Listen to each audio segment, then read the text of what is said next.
Bonsoir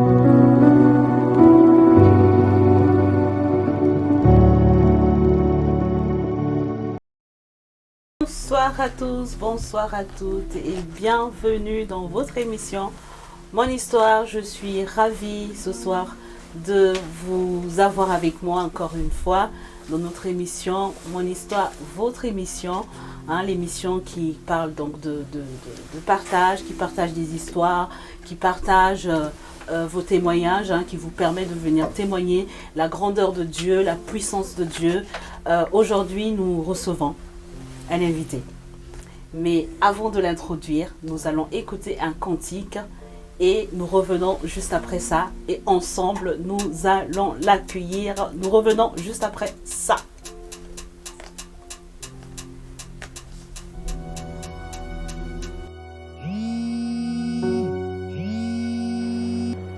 Coucou Lisa, ça va? Tu te rappelles, je t'avais parlé du programme de l'église? Programme à l'église? Non. Je serai pas disponible. Allez, Non, pardon. Willy Chase à la prod.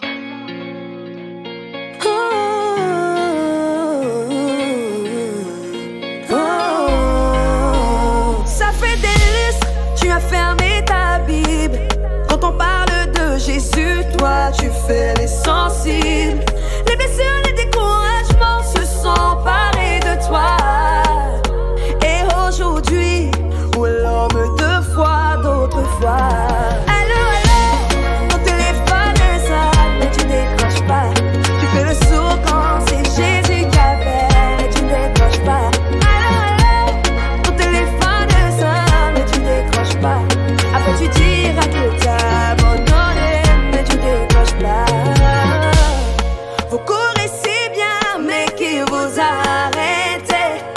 Les plaisirs, les désirs de ce monde qui se sont faufilés. Le ciel a pris un coup, la flamme du début n'est plus. Les erreurs du parcours ont su vous mettre à genoux. Remontez.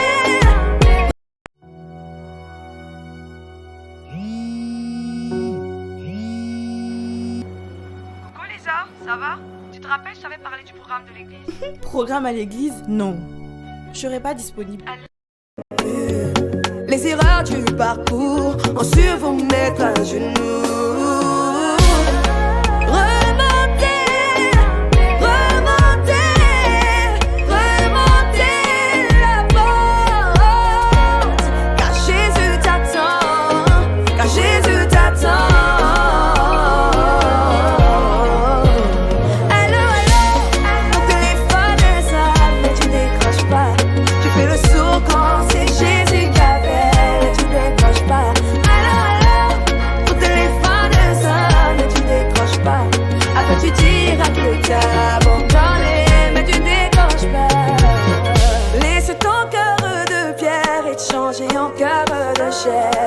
Cette vie que tu mènes te procure de la paix. Tu es fatigué, découragé, limité, accablé. Tu es parfait à tes yeux, mais pour lui tu es si précieux.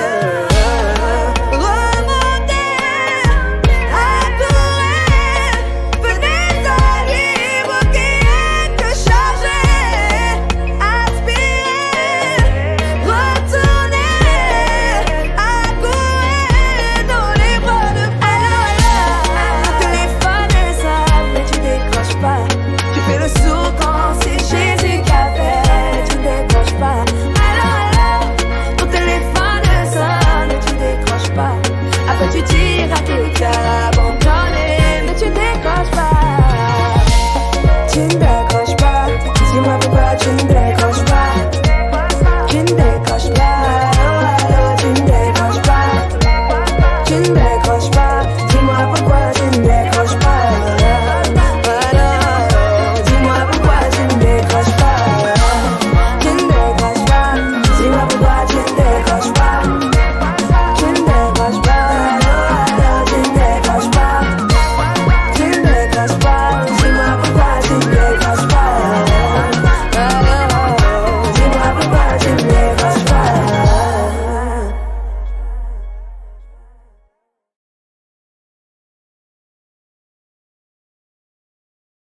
Mon histoire, mon invité est là. il va nous partager son histoire. Il a une histoire incroyable. Une histoire, je vais vous laisser découvrir. Mais juste avant ça, vous savez qu'on aime les cœurs sur mon histoire. Envoyez des cœurs, partagez le live, partagez donc ce direct qui va certainement faire du bien à une personne.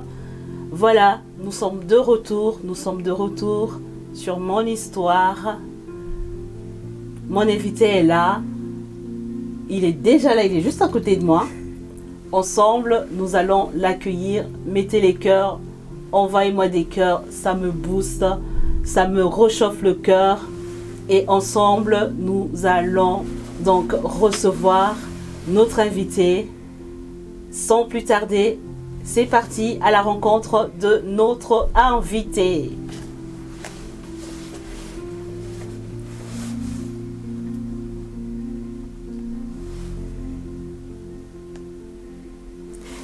Bonsoir, Pasteur Laurie, comment allez-vous? Très bien. Ça va bien? Très très bien. Et vous, Larissa? Ça va très bien, merci. Je suis honorée de vous recevoir sur ce plateau. Donc vous êtes là pour nous partager votre histoire. Oui. Mais juste avant ça, je vous laisse vous présenter à nos internautes qui ne vous connaissent pas. Alors bonsoir, moi je m'appelle Laurie Camara et je suis pasteur, un des pasteurs en tout cas dans une des églises à Orléans, un pasteur des Assemblées de Dieu. Donc voilà, je suis un breton métissé guinéen-conakry. Voilà, j'ai 36 ans, je suis papa, marié avec une femme merveilleuse qui s'appelle Jennifer, papa de 2 enfants, Cameron et Talia, voilà, 2 merveilleux enfants. Vraiment. Alors, donc Pasteur Laurie, vous êtes né dans une famille mixte. C'est ça. C'est ça. Oui. D'accord. En fait, j'avais une maman en fait qui allait à l'église, voilà, qui connaissait on va dire les coutumes de l'église, qui connaissait Jésus-Christ, qui savait qui était Jésus-Christ, et puis elle est tombée amoureuse de mon papa, qui lui était musulman. Donc d'accord. Voilà. Donc c'est assez particulier comme histoire. Est-ce que vous pouvez nous partager votre histoire? En fait, je suis né dans cette famille mixte, et puis à l'âge de 6 ans, en fait, mon papa est parti. Voilà, ils se sont séparés, mes parents, et il est parti, et je ne l'ai plus revu pendant plusieurs années. Et voilà, j'étais avec mon grand frère et ma petite sœur à cette époque-là, élevés juste par ma maman. Et en fait, elle s'est remariée. Donc, elle a essayé de nous faire connaître la vie d'église. Donc, moi, j'y allais volontiers parce que j'avais des amis, des copains que je me faisais. C'était une église évangélique? Catholique. Évangélique, pareil, voilà. D'accord. Une ADD déjà. Ah oui, d'accord. Voilà, c'est... Voilà. Je comprends. Et puis, donc j'ai grandi en allant à l'église quand même, voilà. J'allais à l'école du dimanche, à l'époque on l'appelait comme ça, maintenant c'est les clubs du dimanche, mais bon, voilà. Et j'allais dans les colonies chrétiennes où j'ai fait plein d'expériences. J'ai appris à connaître Jésus à travers les histoires de la Bible. Mais j'avais pas donné ma vie concrètement au Seigneur Jésus. D'accord. Donc, on va dire jusqu'à l'âge de 13 ans, j'ai été dans les camps, les colos chrétiennes, et puis ça me plaisait bien. Voilà. Et arrivé un moment, j'étais au collège, les amis du collège, les fréquentations, voilà, tout a basculé. L'envie de connaître autre chose, j'allais quand même de temps en temps dans les colos ou les camps chrétiens, mais petit à petit, je me suis détaché de l'église. Et à ce moment-là, qu'est-ce que maman dit? Ah ma maman, c'est une femme courageuse, qui vraiment, à ce moment-là, s'est vraiment accrochée à Christ. Voilà, elle est revenue à fond avec le Seigneur, et puis elle combattait pour ses enfants, que ce soit dans la prière ou dans le fait de nous amener à l'église, d'essayer de nous raccrocher à la vie d'église, nous faire déconnaître Jésus-Christ un peu plus profondément, on va dire. Le truc, c'est que nous, on était des têtes brûlées. Mon grand frère, moi et ma sœur, 3 têtes brûlées comme c'est pas permis. On dit que les Bretons sont têtus, mais les Guinéens le sont aussi. Donc alors le mélange, c'est une bombe. Oui, c'est un mélange explosif. Voilà, c'est exactement ça. Et donc du coup, voilà, on a mené nos vies un petit peu comme on voulait. Et puis j'ai commencé à boire, à fumer à 13-14 ans. Wow. Oui, on va dire que j'ai commencé très tôt. J'avais des potes quand je suis arrivé au collège qui eux aussi buvaient déjà, fumaient, les joints, tout ça. Et donc je me suis mis à fumer, à boire en cachette. Je me rappelle à l'époque, on allait dans une petite ville à côté de Brest, parce que moi j'étais en Bretagne, vraiment dans la pointe bretonne. Et on allait dans une petite ville qui s'appelait Guipava, et on allait se cacher pour boire et pour fumer, voilà. Oui, j'avais 13-14 ans quand j'ai commencé. Donc c'était assez jeune, hélas. Assez jeune quand Ouais, même. oui, hein. oui, oui. C'est ça, quand le monde vient et te propose toutes sortes de choses et que t'entends toujours tes potes au collège qui te disent « Oh ben, Ouais. oh, je me suis amusé ce week-end et tout ça, il y avait ci, il y avait ça, je suis sorti avec telle fille. » Et on te demande à toi, t'as fait quoi? Ouais, j'étais à moi l'église. j'étais avec mes parents, J'évitais le mot église. Voilà, j'étais pas, à ce moment-là, j'étais pas fier d'aller à l'église en fait. Ça faisait pas, on va dire, c'était pas bien vu d'aller à l'église, surtout dans le groupe de potes que moi j'avais. Ouais. Voilà. Et ensuite, qu'est-ce qui s'est passé? En fait, arrivé un moment, voilà, je suis revenu, je me rappelle, je devais avoir 15 ans dans un camp chrétien qui se trouvait à l'Opérette, vraiment une super colonie. Hein. Et je suis tombé amoureux d'une fille à cette époque-là. Et une fille qui se disait chrétienne, voilà, je parlerai pas plus de ça, mais voilà, elle m'a blessé, elle m'a fait mal au cœur. Et je me suis dit, ah, c'est comme ça la vie chrétienne. Ah ouais. Ouais, et du coup, je me suis complètement replié sur moi-même. J'ai commencé à arrêter de venir à l'église et à vivre ma propre vie. Hein. Elle m'avait vraiment déchiré le cœur. Et puis à ce moment-là, à mon tour, j'ai voulu me venger des femmes. Donc voilà, ça a commencé vraiment comme ça. Ouais. Je me suis mis à sortir avec toutes les filles avec qui je pouvais sortir. J'ai commencé à vendre de la drogue aussi. Au départ, c'était en petite quantité. Et puis petit à petit, ça a commencé à devenir plus gros. C'était des kilos, c'était vraiment autre chose. Donc, et plus j'avançais, plus mes fréquentations étaient... ce genre de fréquentation des personnes qui vendaient énormément de drogue, voilà, qui étaient assez violents. On aimait vraiment sortir le week-end et puis se battre, vraiment. Enfin, c'était vraiment primaire, hein, on était vraiment... C'était un peu genre la racaille, quoi. Ouais, voilà. Mais on va dire la grosse racaille quand même, quoi. Ah ouais. Parce qu'il y a la racaille, Okay. de, on va dire, les petits quartiers qui savent pas quoi faire, qui vont aller faire n'importe quoi. Nous, on aimait vraiment on était violents, on était un groupe violent, on aimait la violence, et puis, puis voilà, le monde de la nuit, hein, tout ce qui était fête et tout ça. À une époque, je me suis souvenu avoir loué, par exemple, tout un plateau d'hôtel pour faire la fête, on réservait, c'était vraiment... Vraiment, la grande vie, entre guillemets. Et vous trouvez l'argent, c'était quoi, l'argent de la drogue? Ah oui. Ouais, bah oui. C'est triste, oui. mais ça rapporte. Ouais. Ça rapporte, mais disons que c'est de l'argent sale. Et forcément, quand on commence à avoir de l'argent qui rentre, donc on veut vendre plus, se faire plus d'argent. Forcément, c'est un cercle vicieux. Hein, et on s'enfonce là-dedans. C'est clair. Donc, arrivé à l'âge de 18 ans, je rencontre Jennifer. Okay. Donc, mais est-ce que vous avez fait de la prison? Non, moi j'étais vraiment un petit malin. Garde à vue J'ai fait une garde à vue une fois, mais j'étais très malin. Ah là là, j'esquivais en Quand fait. vous dites malin, c'est quoi? Qu'est-ce que vous faites? En fait, je faisais en sorte aux yeux des autorités, de vivre une vie normale. Ah ouais, d'accord. Pour pas me faire avoir, parce que la plupart des gens que je connaissais, eux, vivaient au-delà de leurs moyens, ils travaillaient pas, ils étaient au chômage et ils avaient des grosses voitures. Moi, je travaillais. Donc j'ai commencé à travailler, j'étais dans le bâtiment, et puis je suis resté dans le bâtiment en fait, et les gens se disaient bon, il a un salaire, ou voilà, mais j'ai jamais été inquiété par rapport à ça. Peut-être une fois où il y a eu la brigade des stupes qui a débarqué chez moi un jour, et puis ils ont voulu faire une perquise, et en fait, moi j'avais rien chez moi, mais voilà, c'était, chez moi, dans le garage en face, à 10 mètres devant. Et j'ai eu de la chance parce que ce jour-là, j'avais quelques kilos. Donc s'ils étaient tombés dessus, j'aurais fait quelques années de prison. Ah oui. Voilà, donc on va dire que même si j'étais dans le péché, Dieu avait un autre plan pour moi, heureusement. C'est sûr. Ouais, j'aurais pas supporté la prison. Ouais. Et donc à 18 ans, vous avez rencontré... Je rencontre Jennifer, voilà, un ami d'enfance à moi, en plus, avec qui j'ai été à l'église pendant notre enfance, et qui lui aussi a dérivé totalement. D'accord. Me dit, je vais te présenter une fille, tu vas voir. Bon, je passe les mots, mais en gros, elle est très belle. Voilà. On enjolive les mots qui ont été donnés ce jour-là. Et puis, je tombe sur Jennifer, et puis tout de suite, je tombe amoureux. Et c'est vraiment le coup de foudre. Je la vois, magnifique. Et je me dis, bon, je vais d'abord sortir avec elle, et puis voir ce que ça donne. Parce que je sortais vraiment avec beaucoup de filles. Et je me suis dit, bon, ça sera peut-être une de plus, même si elle est très belle. Et en fait, c'est la première fille qui me met une crampe. Je sortais... Avant, j'étais plus fin, j'étais toujours... Une Non, crampe, ça veut dire ça c'est la première fille qui me mettait un vent. Ok. En fait, avant, j'étais plus fin, j'étais plus beau gosse que ça, et puis j'étais toujours... Oui, c'est gentil, c'est gentil. Mais j'étais vraiment habillé, je faisais attention à mon look, les jeunes, quoi, voilà. Ouais. Et puis, c'est vrai que j'étais un beau parleur, donc je faisais tourner le cœur des filles, voilà. Et là, elle me dit non. Je fais, qu'est-ce qui se passe? Mais c'est quoi cette histoire, quoi? pas Moi, normal. Non, c'est pas normal. Je connaissais pas ça. Donc je me dis, bon, pourquoi pas? Mais du coup, ça m'a intrigué. Et en fait, j'ai couru derrière elle. Et c'est la première fois que ça m'arrivait, j'étais déstabilisé. Ouais. Et du coup, on a eu un enfant ensemble très tôt parce qu'elle a fini par accepter de sortir avec moi. En fait, elle connaissait toute ma bande de copains, elle les aimait pas. D'accord, c'est pour ça. Voilà. Et donc j'ai su le fin fond de l'histoire après. Je me disais, mais c'est pas possible, qu'est-ce qui s'est passé?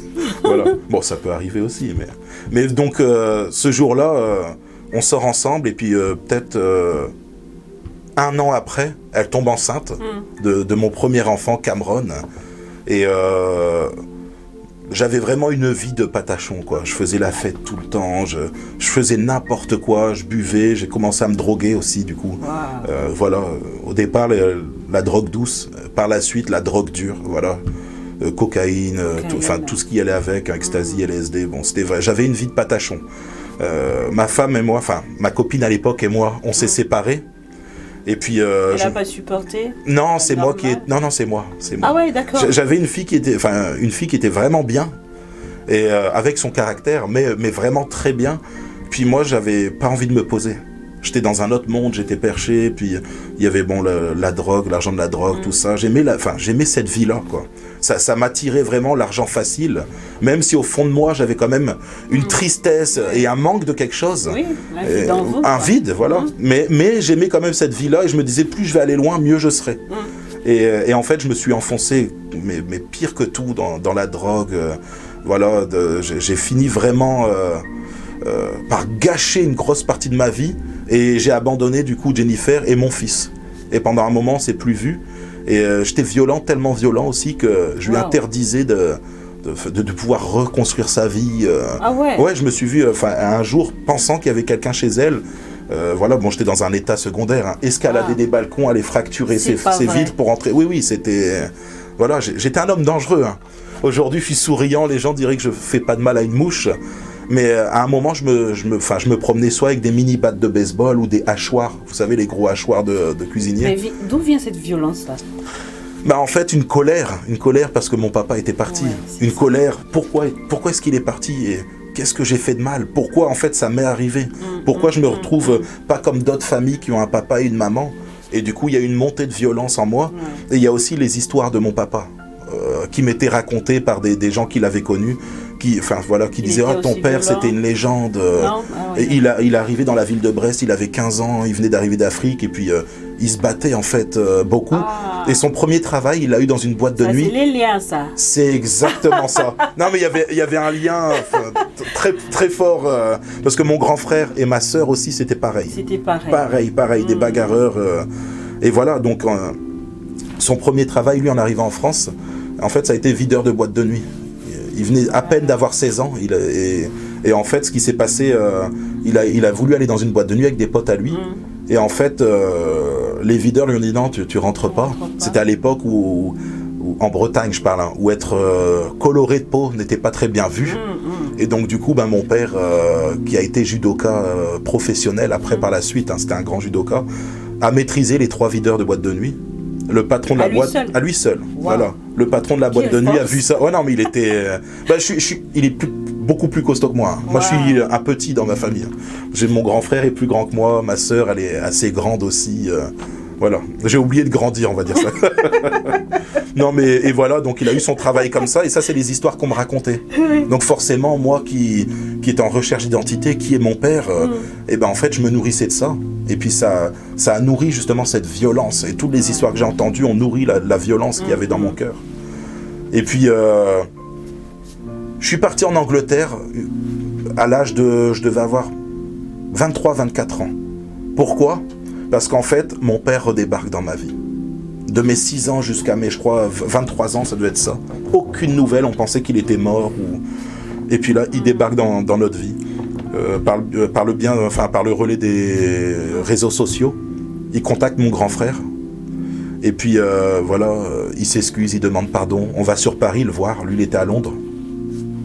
Et puis on le voit, on discute avec lui, on passe un bon moment. Et là je me dis waouh, c'est ce qu'il me fallait, je voulais retrouver mon père. Je vois mon père en direct.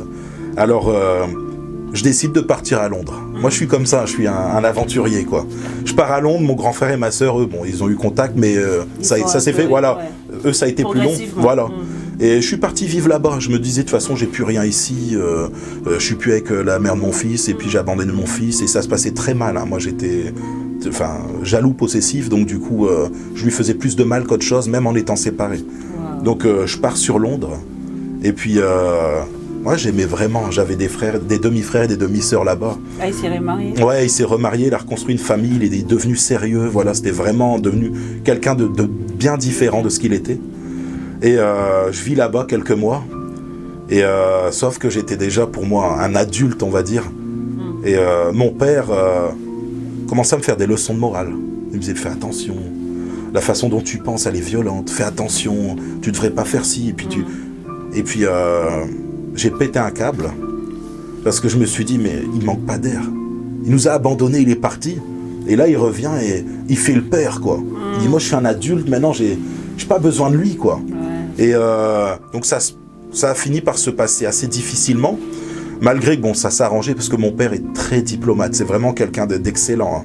Et moi j'étais à ce moment-là encore dans tous mes délires, j'avais encore les restes de drogue, enfin toutes ces choses-là, enfin je buvais énormément encore, hein, j'étais encore, dès que je pouvais fumer, boire, enfin voilà, j'étais dans un autre monde. Et puis un jour, il y a quelqu'un là-bas, comme un cousin en fait de la famille qui vient et qui me dit, ouais, il savait que j'aimais l'argent facile, il me dit... il y a moyen de se faire pas mal d'argent. Et je dis, ah bon, vas-y, explique-moi et tout. Ouais, là, il y a quelqu'un qui m'a proposé de tuer des gens pour de l'argent. Et puis là, dans ma tête, moi, j'étais tombé très bas, alors que j'avais grandi à l'église. Je me voyais le faire, parce que j'avais grandi avec la génération Scarface. Je sais pas si tu connais Scarface. Scarface, c'est un film très violent, où il y a un gars qui est fou, voilà, et qui tue tout le monde. Et puis, en m'enfonçant dans le péché et dans la violence, j'avais envie de ce monde-là. Normal, quoi. Voilà. Et quand il m'a proposé ça, j'ai dit, écoute, moi, ça m'intéresse. Vraiment, vas-y, je suis partant. Donc, j'étais partant pour aller tuer des gens et pour être payé, quoi. C'était en pound. Enfin, la livre sterling, mais on appelle ça le pound en Angleterre. Et puis, il me disait, voilà, ça peut être 3000, 5000 pounds. Voilà, c'est des contrats, en fait. Donc, j'allais vraiment dériver. Et à ce moment-là, une de mes petites sœurs fait une boulette là-bas. Et on se retrouve, mon père et moi, en prise avec un gang. Et un des gangs les plus violents de Londres. Et en fait, dès qu'ils interviennent dans une situation, il y a un mort. Voilà, c'est compliqué. Hein, ils étaient connus pour ça. Et en fait, ce jour-là, ma sœur fait une bêtise. Et avec mon père, et on était en voiture avec le reste de la famille, mon père essaye d'aller discuter avec un gars en essayant de calmer les choses. Et il commence à s'en prendre à mon père. Donc moi, je sors de la voiture. Et là, il y a une grosse bagarre qui éclate. Et on entendait les sirènes très rapides, très réactifs. La police à Londres, ils doivent avoir l'habitude, je pense, de ce genre de choses. Donc quelques minutes après, moi j'étais obligé de courir dans tous les sens parce qu'on se retrouvait avec une vingtaine de gars en train de nous fracasser le crâne, quoi. On se protégeait, c'était vraiment grave. Et puis à un moment, je sors, enfin j'ouvre le coffre de la voiture, je cours, j'ouvre le coffre et je sais qu'il y avait un cric. Et je me suis dit, il faut que je prenne quelque chose parce qu'on se faisait... Et donc je prends ça, voilà, je prends le cric, enfin c'est le croisillon pour les pneus là.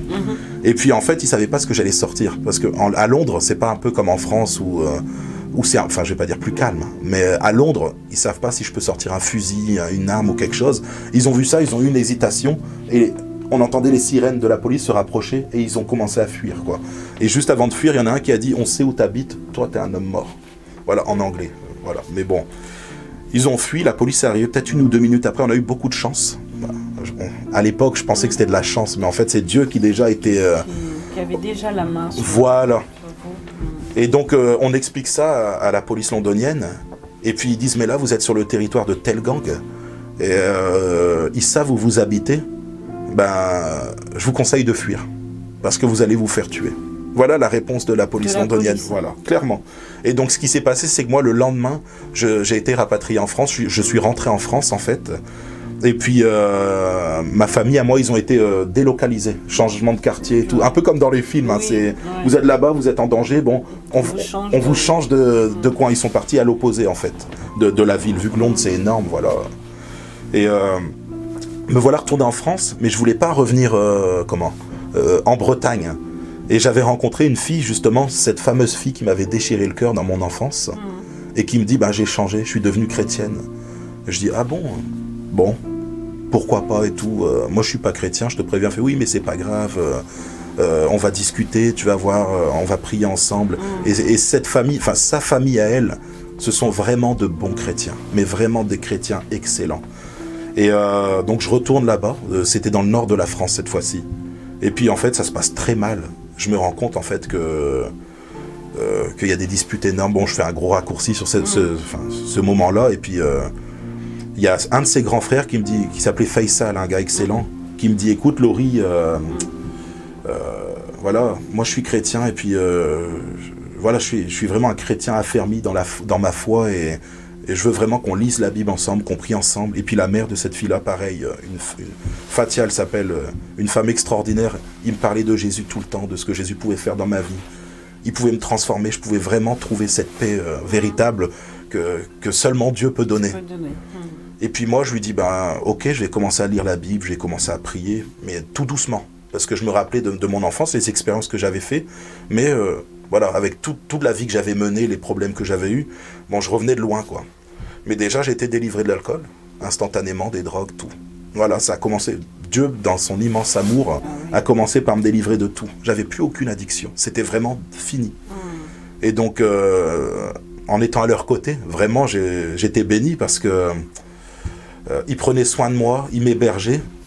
Et un jour, alors que j'essayais de me chercher par rapport à est-ce que je dois me mettre avec cette fille ou pas, le grand frère vient me voir, il me dit, tu sais, Dieu m'a parlé. Le grand frère de qui? De cette fille-là avec qui ça se passait mal. Il me dit, c'est pas ma sœur, ta femme. Il dit, ta femme, c'est la mère de ton fils. Il dit, voilà, donc sache que Dieu t'appelle à retourner avec elle. Là, je le regarde, je fais, mais attends, moi qui, j'étais à peine au tout début de la conversion. Et encore, est-ce que vraiment... Non, j'étais pas encore converti. J'étais au tout début de la connaissance avec Dieu, quoi. Ouais. Plus comme enfant, mais comme un adulte qui découvre Dieu. Avant de donner ma vie, moi, fallait vraiment que je sois sûr. Et puis là, il me dit ça. Je dis, là, je pense que tu sais pas, en fait, ce que tu dis. Et moi... elle, c'est pas ma femme, on n'était pas mariés, mais en plus, elle me déteste. Je lui ai fait trop de mal, on n'a plus de lien, plus de contact. Il dit, non, mais écoute, Dieu est grand, et s'il m'a dit ça, tu verras qu'il fera les choses. Et donc, quelques semaines se passent, j'étais hébergé chez lui, et à un moment, il me dit, tu sais, il va falloir vraiment que tu mettes ta foi en action maintenant, que tu décides vraiment d'accepter Jésus et de croire. Et pour ça, Jésus va te parler. Je dis, ok, si tu veux, Faisal. Mais il dit, non, mais écoute. Ouais, mais le gars, mais c'était vraiment. C'était des Algériens d'origine. Mais c'était c'était des Algériens. Ouais. Fervent, une foi, mais exceptionnelle. C'est eux qui m'ont amené au Seigneur, au final. Wow. Et donc, je l'écoutais me dire que ma vie allait changer et tout. Je dis, ok, on va aller pas à pas quand même. Et puis à un moment, il me dit, il faudrait que tu saches, est-ce que tu dois rester ici dans le coin ou est-ce que tu dois rentrer en Bretagne? À un moment, il me dit, parce que c'est pas possible, t'es hébergé chez nous, on veut bien, mais arrivé à un moment, voilà, on pourra pas, parce qu'il n'était pas riche du tout, vraiment, c'était une famille très modeste, et il me dit, on pourra pas non plus t'héberger tout le temps, il faut savoir aussi ce que Dieu veut pour toi. Voilà. Et je dis, écoute, qu'est-ce que tu proposes, Faisal? Il me dit, écoute... Il a été vraiment utilisé. Non, vraiment, c'est grâce à lui si aujourd'hui je suis là. Vraiment, c'est la main de Dieu, lui et sa maman, et une de ses grandes sœurs aussi, exceptionnelle. Et puis, il me dit, écoute, on était dans la période de grand froid à cette époque, et il neigeait, enfin, c'était catastrophique sur Valenciennes. Et il me dit, écoute, soit tu vas rentrer en Bretagne chez toi, il dit, mais je sens pas que c'est à ça que tu es appelé, ou soit tu vas devoir faire appel au foyer d'hébergement d'urgence. Je lui dis, mais c'est quoi ça? Il dit, voilà. Ils vous ont mis dehors? Ouais. Ouais, non, mais en fait, c'était vraiment... Il était conduit par Dieu. J'avais besoin d'être brisé. Mais ça, c'est dans un prochain temps. C'est dur à croire. Ouais. Mais moi, si j'étais pas passé par là, je serais pas aujourd'hui ici sur le plateau à parler avec toi. Alors, en fait, donc, il me dit ça, et moi, je lui dis, mais... En gros, tu me dis d'être SDF, quoi. Et il me fait, écoute, t'as le choix de rentrer aussi, mais pose la question à Dieu. Le temps qu'il règle ta situation, tu vas voir la main de Dieu dans ta vie. Waouh. Alors le gars, il me dit ça à moi qui n'ai pas encore converti, qui n'ai pas accepté Jésus. Je le regarde, je dis Faisal, t'es gentil, mais ok, on va voir. Mais dans ma tête, c'était réglé. Je rentrais en Bretagne, moi, SDF, après avoir vendu de la drogue, avoir eu de l'argent, et puis, mais hors de question. Et en fait, on était le lundi, il me dit ça. Donc je travaille chez lui, je l'aide à faire du bricolage dans sa maison. Le mardi, pareil, le mercredi, et il me dit, mais Faisal, Laurie, est-ce que t'as pensé à appeler les foyers d'hébergement d'urgence? Je le regarde, je fais, ah ouais, t'inquiète pas, je le ferai. Et là, on arrive au jeudi, on avait posé la toison pour que jeudi, Dieu réponde. Et là, le jeudi, il me dit, Laurie, t'as appelé les foyers? Je fais, bah non. Il me dit, appelle le foyer maintenant, s'il te plaît. Il dit, fais-le devant moi, parce que sinon, je sais que tu le feras jamais. J'appelle le foyer devant lui, et là, le gars, c'est le 17, j'avais appelé les secours, en fait, pour expliquer que j'allais être à la rue et qu'il fallait un logement en urgence. Le gars au téléphone fait, bah je suis désolé, monsieur, il y a déjà 2 personnes devant vous, et dans cette période-là, il n'y a pas de place. Il n'y a pas de place, parce que tous les SDF se ruent sur les foyers, parce que sinon, ils risquent de mourir dehors, quoi. Je dis, ok, je raccroche le téléphone, je regarde Faisal avec un gros sourire, je fais, bon, Dieu veut que je rentre en Bretagne. Parce que moi, c'était hors de question pour moi que ça arrive. Mais elle avait pris ça comment? Comment il a réagi? Sa sœur, oui. À lui. Ouais, c'était très compliqué, mais elle était dans son monde, on va dire ça comme ça, à cette époque-là. Et donc, c'était comme ça. Elle a accepté au final. Voilà. Et donc, je dis à Faisal, t'as dit que t'allais me payer un billet de train pour rentrer. Il dit, tu vas pouvoir le faire parce que là, le foyer a dit que c'était mort. Et là, 5 minutes après, je reçois un coup de téléphone. Oui, excusez-moi, c'est vous qui avez appelé tout à l'heure? Je dis, oui. Je fais, on ne sait pas ce qui s'est passé. La chambre était prise, le gars est parti, et les 2 personnes qui étaient devant vous se sont désistées. Donc, en l'espace de 5-10 minutes, quoi. Et là, je regarde Faisal, il me regarde en souriant, il fait, mais non, t'as le choix. Rentre dans la volonté de Dieu, ou fais ta propre volonté. Et ça m'a marqué. Quand il m'a parlé, ça m'a vraiment touché, et j'ai accepté. Alors que vraiment, c'était pas du tout mon monde à moi, être comme ça, parmi les pauvres, dans ma tête et de là où je venais, c'était impensable, quoi. J'avais tellement d'orgueil et de fierté que c'était... Pour moi, c'était pas possible, quoi. Et donc, le soir, je débarque dans ce foyer-là. Et je voyais les gens à l'intérieur du foyer, je me suis dit, mais qu'est-ce que je fais ici? On voit, sur leur tête, ils ont des vies déchirées, des vies... moi, ma vie n'était pas mieux, mais à mes yeux, elle était mieux. C'est ce qu'on appelle l'orgueil, voilà. Et pour moi, dans ma tête, ma vie était bien mieux que la leur. Et me retrouver parmi eux, c'était bizarre. Et en fait, je me suis mis à lire vraiment la Bible à ce moment-là, quand j'étais dans le foyer. Et au bout de quelques jours, je tombe sur un verset qui dit « Fais de l'Éternel tes délices, et il te donnera ce que ton cœur désire. » Je dis « Ok, Dieu, je te mets au défi maintenant. Je veux retrouver la mère de mon fils et mon fils. » Je dis « Tu sais qu'ils me détestent. » Mais, que mon ex, à l'époque, me détestait. Pas mon fils, mais voilà. Mais je leur ai fait du mal, et elle veut plus entendre parler de moi. Mais t'es grand, je vais te faire confiance. Je remets ça entre tes mains. J'ai juste prié quelques secondes comme ça. Et dans ce foyer-là, il y avait beaucoup de violence, beaucoup de bagarres. Mais moi, j'avais aucun souci. C'est comme si Dieu était en train de m'apaiser. En lisant la Bible, je devenais une autre personne. Je n'avais pas encore accepté Jésus, mais j'étais dans le début où Dieu me montrait et me révélait en fait que, en m'approchant de lui, de sa présence, je changeais, j'étais transformé. Et les gens dans le foyer, c'est les personnes qui ont dirigé le foyer, ont vu chez moi quelqu'un de différent. Ils ont dit, on ne peut pas le laisser là-dedans, parce qu'il est trop gentil. Alors que j'étais censé être... Non mais c'est vraiment surprenant. Ils m'ont mis dans un autre foyer en urgence, au bout de 2 ou 3 semaines. Et puis, dans ce foyer-là, c'était un foyer pour les couples. Et j'étais célibataire, donc j'ai pas compris pourquoi ils m'ont mis là. Il y avait 2 autres couples, ils se disputaient toute la journée, mais c'était pas grave. J'étais, on va dire, plus tranquille que dans l'autre foyer où il y avait une quarantaine de SDF qui se battaient, où c'était très violent.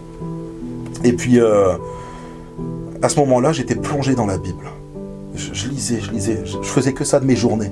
Et dans ce foyer-là, ils me disaient, non mais, quand les responsables du foyer venaient, ils me disaient, mais faut sortir, faut faire quelque chose. Je dis, oui, mais je suis en train de lire quelque chose, là, j'ai pas le choix. Et ouais, mais ça me passionnait. Oui, en fait, la parole de Dieu, c'était devenu sûr. ma nouvelle drogue, j'avais envie de dire ça. Plutôt que les drogues malsaines de l'époque, là, c'était vraiment une drogue saine, la parole de Dieu. Et puis, ok, je me plonge dans la Bible, et plus j'avançais, et plus je me rendais compte qu'elle était vivante, cette parole. Et je découvrais des choses formidables. Et puis, voilà, un trésor, mais immense, immense. Le plus beau des trésors. Et puis là, Jennifer, avec qui j'ai eu un enfant, m'appelle comme ça. Et puis elle me dit, écoute Laurie, voilà, je vais mal dans ma vie. Tout va mal. Je me suis mis avec quelqu'un.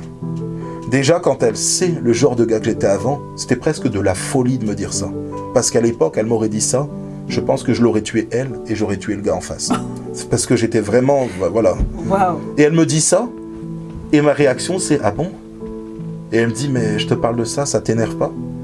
Je dis, non, tu peux me parler, je t'écoute. Déjà, elle a trouvé bizarre. Et puis, mais c'est... Et puis, elle me dit, mais je te sens complètement différent et tout. Mais est-ce que tu vas bien? Et je lui dis, ben oui, je vais bien. Alors que j'étais devenu un SDF, j'étais dans un foyer d'hébergement d'urgence. J'étais nourri par les bonnes sœurs, le secours populaire, les restos du cœur. C'est là où j'allais me nourrir pendant ces temps-là. Et mais j'étais bien. J'étais bien, je découvrais Dieu en fait.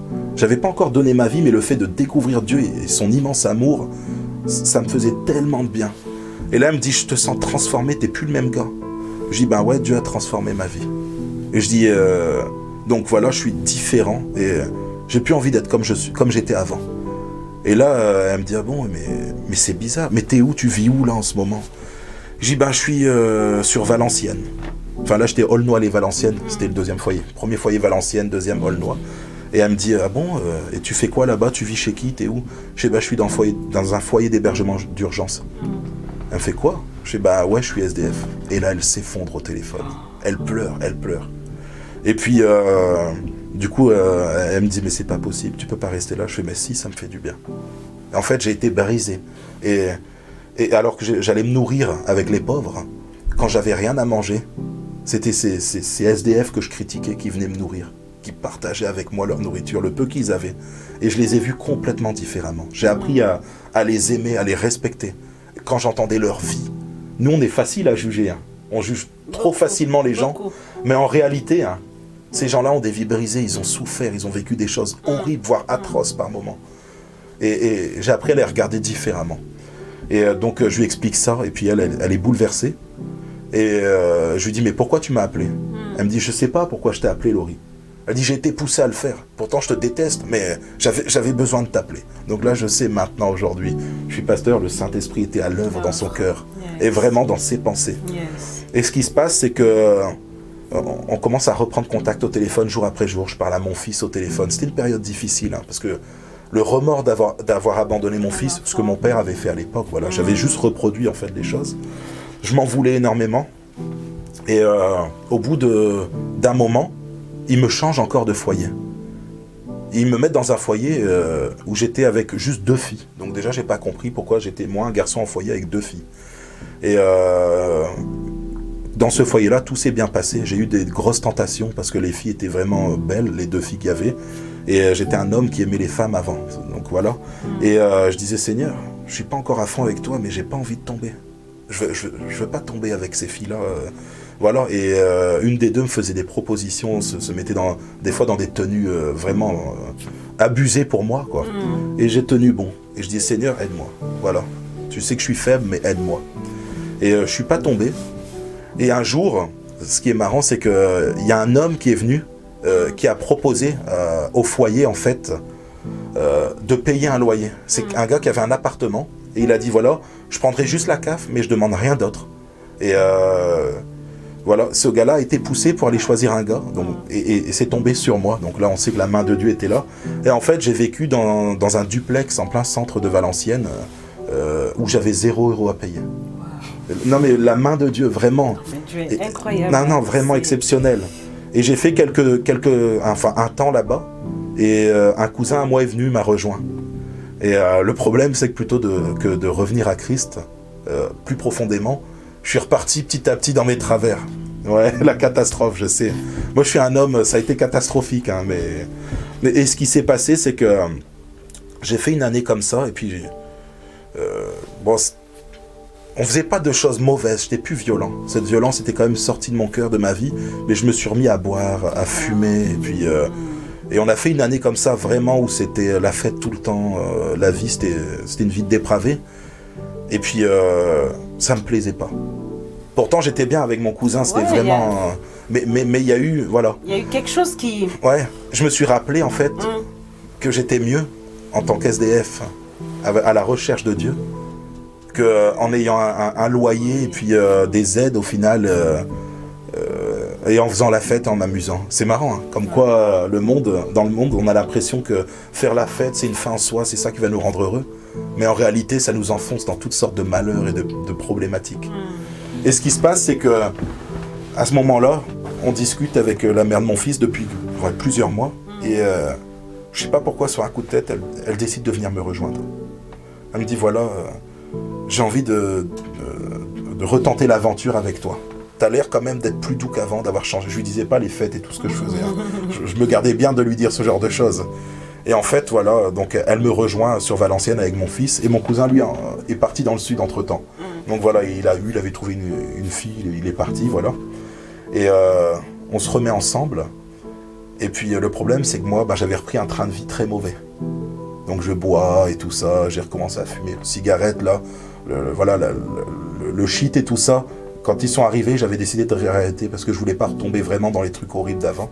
Déjà, même à cause de l'enfance. Ah oui, voilà.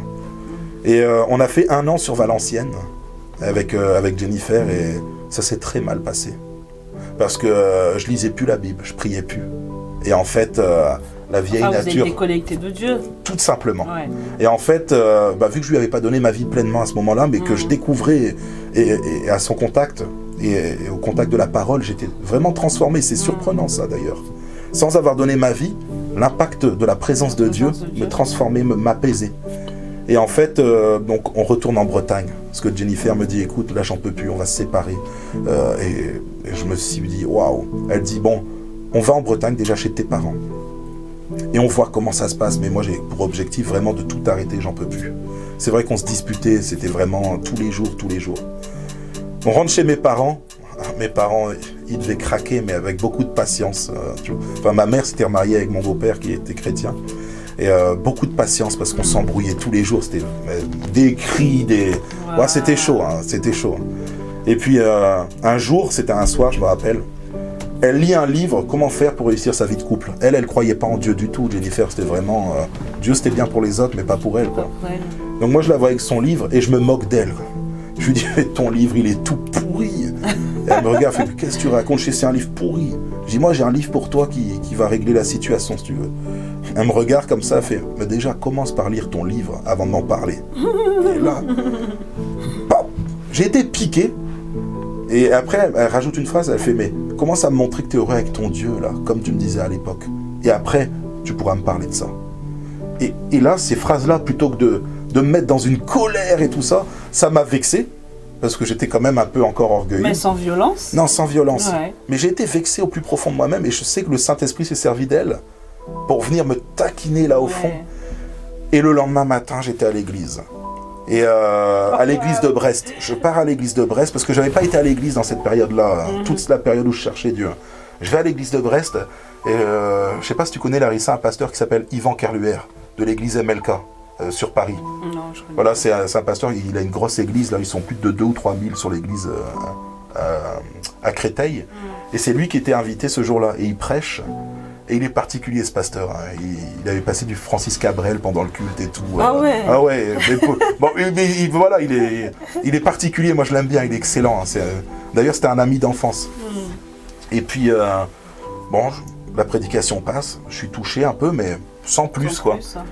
Et là, le temps de prière arrive. Et puis il y a quelqu'un qui dit, voilà, ça fait des années que tu me cherches. Tu m'as tourné le dos pendant des années. Mais aujourd'hui, il est temps que tu donnes toute ta vie. Une prophétie, voilà. Il est temps que tu me donnes toute ta vie. Aujourd'hui, c'est le moment où tu dois abandonner tout. Lâche tout. Et laisse-moi faire, tu vas voir. Et ce jour-là, je sentais le Saint-Esprit. Et je dis, Seigneur, aujourd'hui, j'accepte. Je dis, j'en ai marre, j'ai essayé par mes propres forces. Toute ma vie, j'ai essayé voilà, d'être heureux. Et j'ai pas réussi, donc ok. Cette fois-ci, je te donne toute ma vie, mais tout. Et là, je sens le Saint-Esprit en moi, un amour immense, tu vois, qui m'envahit. Mais cet amour on peut l'expérimenter que quand on accepte Jésus, cet amour. Et je conseille au monde entier de l'accepter. Yeah. C'est franchement, si les gens, vous regardez cette émission, n'attendez pas 55 ans, 60 ans pour accepter cet amour si puissant et si grand, Amen. qui vient guérir les cœurs brisés, Amen. qui vient consoler les gens qui sont dans la tristesse la plus profonde, qui vient redonner la vie dans des cœurs vraiment où il y a la mort, où on a envie de mourir. Si tu as envie de te suicider, peu importe, Amen. dis-toi bien que Jésus, si tu acceptes son amour, il va faire au-delà de tout ce que tu peux imaginer. Moi, il a bouleversé ma vie. Et aujourd'hui, je n'échangerai jamais ma vie contre toutes les vies que ce monde peut donner. Richesse, gloire, tout ça, ça ne m'intéresse même pas. J'ai une vie où je suis dans la joie. Et ce jour-là, c'est venu dans mon cœur, tu vois, c'était vraiment fort. Et donc, je rentre. Et ce jour-là, donc, Jennifer s'attendait sans doute à ce que je rentre comme d'habitude, des disputes, tout ça. Et là, elle me fait... Là, vous étiez toujours chez les parents. Chez les parents. Et là, je lui dis, Dieu a transformé ma vie et cette fois-ci, c'est sérieux. J'ai tout donné. Elle me regarde, fait, ouais, c'est ça, ouais. Tu vois. Elle, parle toujours, j'attends de voir. Et puis, donc, elle me tacle. Quand je dis des tacles, c'est des pics, j'ai plus aucune réaction. Comme à l'époque où j'étais dans le foyer 7P. Mais cette fois-ci, c'était définitif. Ah, wow. Je sentais que c'était différent d'avant. Et ça a duré comme ça quelques jours. Et je lui dis, bah écoute, Dieu va nous donner un appartement. On va quitter chez mes parents. J'avais pas de travail, elle non plus. On était à la ramasse totale. Mais je savais, j'étais convaincu que Dieu allait me donner. Et je lui dis, écoute, je vais prier. Et tu vas voir, on va avoir un appartement. Je prie devant elle le soir. 3 jours après, on venait de faire une demande le lundi. Donc c'était le dimanche, je prie. Le lundi, on va poser une demande dans des opaques. Et le mercredi, on nous propose d'aller visiter un appartement le jeudi. Et on a accepté dans la foulée, c'était un super truc, dans un tout petit immeuble. C'était pas le quartier ghetto, tu vois. C'était vraiment un bel immeuble avec plein de papis mamies autour. C'était vraiment sympa, quoi. Le cadre idéal. Wow. Et donc on y va, mais on n'a aucun moyen. Juste des petites aides et tout est passé, le dossier est passé comme une lettre à la poste. Donc on est rentré dans notre appartement 1 semaine après. Donc tu vois, du jamais vu, c'était la main de Dieu. Ah, ça c'est la main de Dieu. Et elle croyait pas. Qui peut faire des choses pareilles. Ouais, bah là, tu sais, c'est dur d'avoir un appartement, surtout logement social, tu vois, prix bas, et puis voilà. Et puis elle commence à découvrir Dieu comme ça, pas à pas. Et pendant 1 an, elle m'a fait la misère. Pendant 1 an, elle s'est vengée. C'est-à-dire, elle s'est vengée. Quoi elle me parlait mal, elle m'humiliait, elle me rabaissait, mais vraiment, hein, elle se moquait de moi. Elle s'est vengée. Mais c'était doux comparé à ce que moi j'avais fait avant. Mais elle s'est vengée pendant 1 an. Et elle a vu que je réagissais jamais. Et je rendais sa haine que par l'amour. Et ça l'a bouleversée. Et elle a vu, elle a dit, ouais non, t'as vraiment changé. Il y a quelque chose chez toi et je le sais maintenant. T'aurais pas pu tenir. Et puis, ça l'a tellement intrigué, mon changement. J'allais à l'église, une petite église, en plus une église de maison de retraite, qui était juste à côté de chez nous, donc un truc vraiment de vieux, quoi, tu vois. Mais que des vieux, hein, c'était des gens qui étaient en fauteuil roulant. Mais j'étais bien là-bas. Dieu me parlait, c'était vraiment agréable. Il y avait un bon pasteur, Gérard Mussoni, un pasteur qui est sur Nantes, maintenant un excellent. Et il a pris soin de moi, il m'a entouré vraiment. Et ce qui s'est passé, c'est que elle a commencé à lire la Bible en cachette. Ah ouais. Parce qu'elle aussi, elle était très fière, et avec le vécu qu'elle avait eu, voilà, elle ne voulait pas me montrer qu'elle lisait. Mais en fait, moi, je le voyais, parce que je mettais ma Bible exprès dans un endroit, je mettais des petits repères, et puis elle venait, et je voyais que ça avait bougé un petit peu. Je me suis dit, ah, bon, peut-être elle a fait le ménage au départ, mais en fait, à chaque fois, et je dis, non, c'est sûr. Et en fait, en lisant les évangiles, elle a été convaincue de l'amour de Jésus. C'est impressionnant. Elle a dit, mais ce Jésus a donné sa vie pour moi. Elle a été convaincue de pécher juste en lisant de son côté la Bible. Et elle a accepté du coup de me suivre à l'église. Mais au départ, je ne savais pas tout ça. Elle gardait ça en elle. Elle ne voulait pas me montrer vraiment. Parce qu'elle était très fière. Et arrivé à un moment, elle me suit à l'église. Elle fait, écoute Laurie, j'ai donné ma vie à Jésus. Pouah, moi, je la laissais vraiment de son côté. Je ne voulais pas la forcer. Je ne voulais pas la saouler. Parce que je me disais que c'est personnel.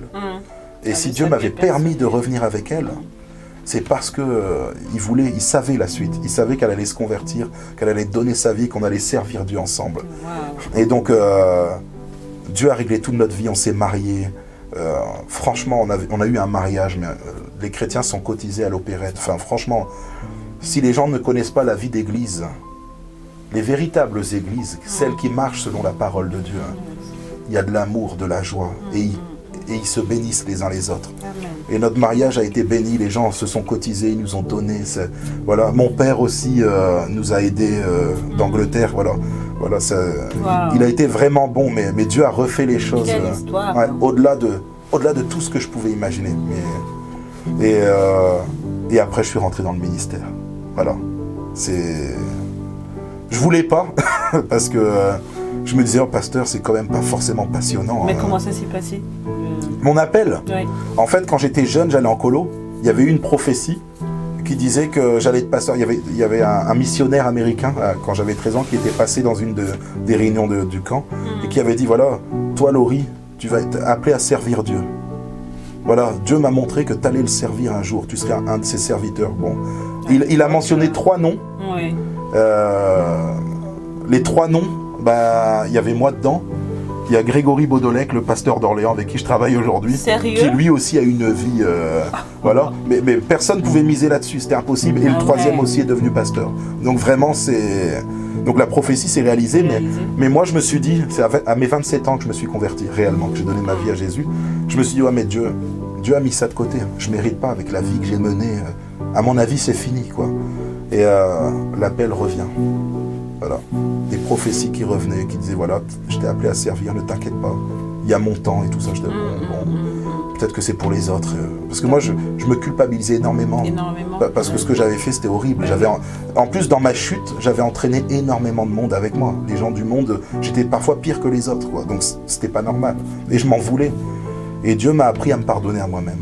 Voilà, il a dit, je t'ai pardonné, mais pardonne-toi aussi ce que tu as fait. Et donc, du coup, je me suis pardonné.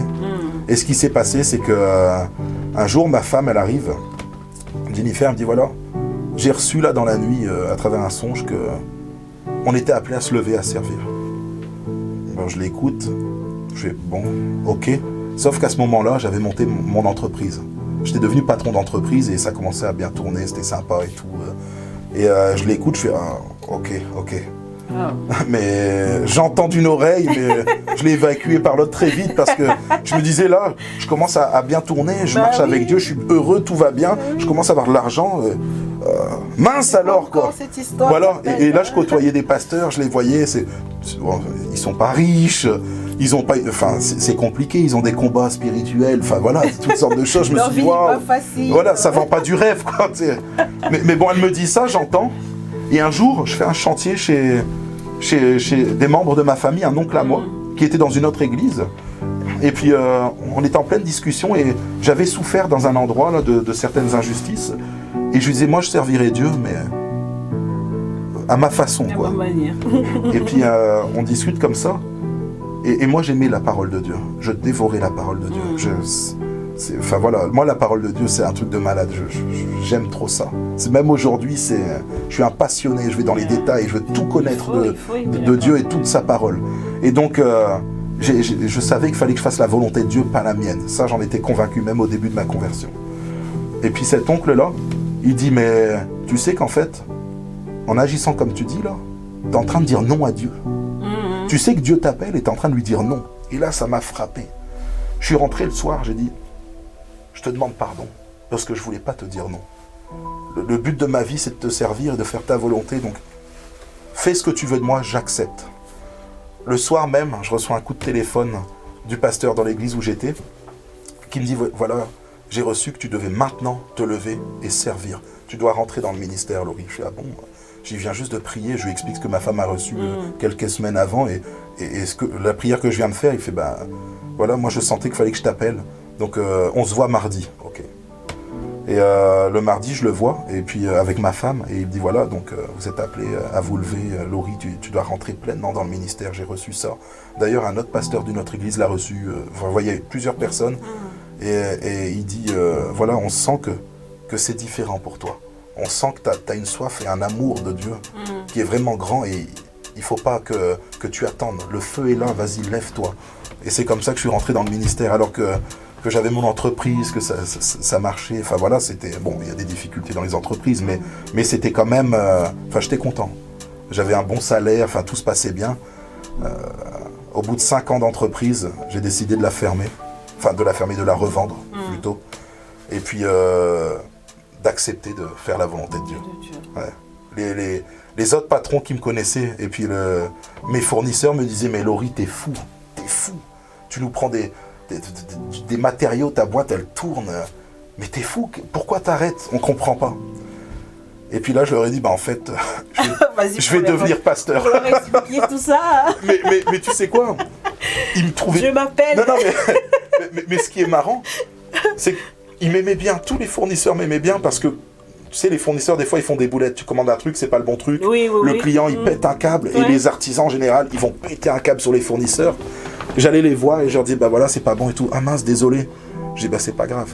Tu vois, moi, j'étais devenu chrétien, c'était pas juste le chrétien du dimanche. Dans ma vie de tous les jours, je devais refléter Christ. Et j'ai toujours essayé de mettre un point d'honneur à avoir un bon témoignage pour les gens. Pour moi, c'était... C'est important. Important, voilà. Témoignage. Et donc, du coup, j'étais toujours gentil avec les fournisseurs, même quand ils se plantaient. Je les encourageais, ils me disaient, mais on aimerait vraiment que tous les clients soient comme toi. T'es différent et tout. Je leur disais pas au départ que j'étais chrétien, je disais rien. Et puis le jour où je dis, j'arrête, c'est pour devenir pasteur.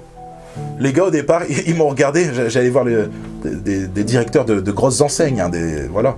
Et ils me disaient, ils rigolent au départ. Il fait, mais en même temps, il dit, ça m'étonne pas de toi. Et les gars m'ont tous encouragé. Je te promets. Des gars qui ne croyaient pas en Dieu, qui étaient dans le business. T'avais des très riches, des millionnaires. Et ils me disaient, non, mais vu ta gentillesse, vu comment t'es. Il dit, je comprends. Il dit, fonce mon gars. Fais ta passion. Allez, va. Et il me disait, tu vas être prêtre, c'est bien. Je dis, je relevais pas ça parce qu'ils peuvent pas comprendre, quoi. Mais voilà.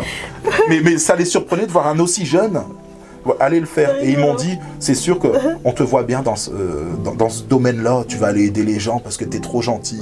Et donc, tu vois, mais c'était les confirmations de Dieu tout au long de... Dieu utilise... voilà. Il parle à qui il veut. Exactement. Tantôt d'une manière, tantôt d'une autre. Non, mais c'est ça. C'est des confirmations. Ouais. Et c'est comme ça que je suis rentré dans le ministère, voilà. Donc, d'abord en Bretagne et puis aujourd'hui sur Orléans. Voilà. Pasteur de l'Église Assemblée de Dieu. C'est ça, voilà. Un des pasteurs, parce qu'on est plusieurs là-bas maintenant. D'accord. Mais je rends gloire à Dieu, vraiment. Amen. Parce que, je sais que les jeunes, ils aiment bien, ou les ados, quand je leur raconte mon témoignage, parce que c'est, voilà. Là, je suis très soft devant la caméra. Des fois, on me demande plus de détails, mais voilà. Moi, j'ai pas poussé aussi, parce que faute de temps. Oui, je sais. Et puis, moi, je pourrais passer des heures. Mais bon. On fera une deuxième partie. Non, ça ira. Non. D'autres parties de ma vie, c'est possible. Mais non, mais en tout cas, merci beaucoup, Larissa, de m'avoir permis. C'est moi qui vous remercie de nous avoir partagé votre témoignage, qui a certainement dû toucher une personne qui nous regarde ce soir. Donc, Pasteur Laurie, nous allons passer à la deuxième partie de l'émission. D'accord. C'est de prier pour les personnes qui se retrouvent dans votre témoignage. D'accord. Donc, si vous êtes là et que vous vous retrouvez dans le témoignage de Pasteur Laurie, nous allons prier pour vous. Vraiment pour que le Seigneur, si vous vivez ces choses-là, sachez que si Dieu l'a fait pour lui, il est aussi capable de le faire pour vous. Voilà, donc deuxième partie, nous allons prier ensemble.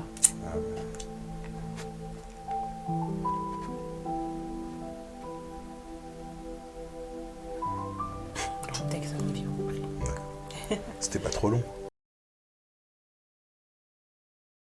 Voilà, donc nous allons prier ensemble, Pasteur Laurie. Mais juste avant de prier, quel est le message que vous aimeriez faire passer à ces personnes qui se retrouvent dans votre témoignage? Peu importe en fait la vie que tu as menée, peu importe les péchés ou ce que tu as pu faire, et peu importe aussi le malaise que tu peux avoir dans ton cœur, la dépression ou ce genre de choses, sache que Dieu peut enlever toute l'amertume et la tristesse de ta vie. Dieu peut vraiment te rendre heureux, te donner le véritable bonheur. Pas la paix que le monde peut te donner, parce que la paix du monde, elle dure 2-3 jours, au mieux 2-3 mois, ou voilà. Et après, tu retournes dans cette frustration, dans cette angoisse. Mais vraiment, la paix que Dieu donne, elle est merveilleuse. Amen. Elle te permet de vivre sereinement. Peu importe les difficultés autour. Dieu n'a pas dit, mais ta vie va être parfaite, tu n'auras aucun problème, tu ne seras jamais malade. Mais tu sais que Dieu est avec toi. Amen. Il t'aide à traverser toutes les épreuves de ta vie. Et je peux t'assurer que si tu te confies en Jésus là, aujourd'hui, vraiment si tu lui donnes ta vie, tu dis moi aussi je veux vivre ce que Laurie a vécu, je peux t'assurer que tu ne seras jamais déçu. Jamais. Amen. Il va faire au-dessus de tout ce que tu peux imaginer. Il va remettre de la vie en toi, de l'espérance, Amen. de la joie, de l'amour et tout ce que le monde aujourd'hui n'arrive pas à donner. Jésus peut te le donner. Amen. Et il est le seul à pouvoir le faire. Donc ce soir, si je devais te dire juste une chose, derrière la caméra, là, derrière ta télé, demande à Jésus de venir épanouir ta vie, de venir vivre en toi. Tu dis juste, Seigneur Jésus, je ne te connais pas bien peut-être. Peut-être que tu ne sais pas comment faire, tu as juste qu'à dire, Jésus, je t'accepte dans ma vie et t'inquiète pas, Jésus fera le reste. Jésus va faire le reste. Il te révélera comment faire et de toute façon, je pense qu'il y a le numéro de Larissa et de l'émission, donc n'hésite pas à les contacter. Mais sache que Jésus peut faire au-delà de tout ce que tu peux espérer. Et ça sera bien mieux. Ok ? Dans ce même élan, nous allons élever notre voix et nous allons prier. Seigneur, notre Dieu, notre Roi, nous te disons merci, Père. Merci pour le témoignage de ton serviteur, Seigneur, qui a dû certainement faire du bien à une personne. Père, nous prions ce soir pour ces personnes qui ne te connaissent pas encore ou qui vivent ces situations compliquées, difficiles, qui se disent que leur vie ne serve à rien. Seigneur, mais nous prions ce soir que ton amour est au-delà de ces problèmes et au-delà de ces difficultés. Seigneur, laisse que tu viennes dans leur cœur. Tu dis que tu frappes à la porte de leur cœur, Seigneur. Laisse que ton amour puisse les inonder ce soir, afin, Seigneur, qu'ils puissent expérimenter ton amour.